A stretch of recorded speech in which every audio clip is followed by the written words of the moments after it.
Sterilisation, పిల్లలు కాకుండా చేసుకునే ఆపరేషన్ 97%, 97% ఆడవాళ్ళు చేయించుకుంటున్నారు. And less than 3%, almost 2%, 2% to 3% మగవాళ్ళు చేయించుకుంటున్నారు. ఓకే, నేను అర్థం చేసుకుంటాను, పెద్ద ఆపరేషన్ అయింది, సి సెక్షన్ అయ్యింది, సో ఒకేసారి అది కూడా చేసేసుకుంటున్నారు, అందుకే ఆడవాళ్ళకి చేస్తున్నారు అంటే సరేనా. బట్ నార్మల్ డెలివరీ అయ్యి వాళ్ళ ఇంటికి వెళ్ళిపోయి మళ్ళీ ఆడవాళ్ళే వస్తారు ఆపరేషన్ చేయించుకోవడానికి. రెండింటికి డిఫరెన్స్ ఏంటి అంటే, వెసెక్టమీ, పిల్లలు కాకుండా చేసుకునే ఆపరేషన్ మగవాళ్ళు చేసుకుంటే అది జస్ట్ లోకల్ అనస్థీషియాలో, అంటే మత్తు సూది అక్కడ మాత్రమే ఇస్తారు, అది 10 నిమిషాల్లో అయిపోద్ది. 10 minutes ప్రొసీజర్, వాళ్ళు 2 daysలో రికవరీ, అంతే, 2 daysలో నార్మల్ అయిపోతారు. ఆడవాళ్ళకి చేయాలంటే మాత్రం స్పైనల్ అనస్థీషియా, వెన్నుపూసకి ఇచ్చి మత్తు ఇంజెక్షన్ ఇచ్చి, దెన్ వాళ్ళకి 1 week రికవరీ పీరియడ్, ఒక వారం రోజులు వాళ్ళు రెస్ట్ తీసుకోవాలి. ఒక స్కార్ ఉంటుంది, అంటే కత్తితో ఆపరేషన్ ఓపెన్ చేసి చేస్తారు కాబట్టి వాళ్ళకు ఒక ఘాట్ ఉంటుంది.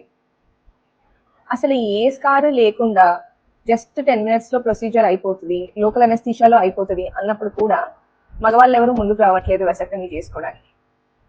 And 97% versus 2 to 3% is not equality. Let that sink in.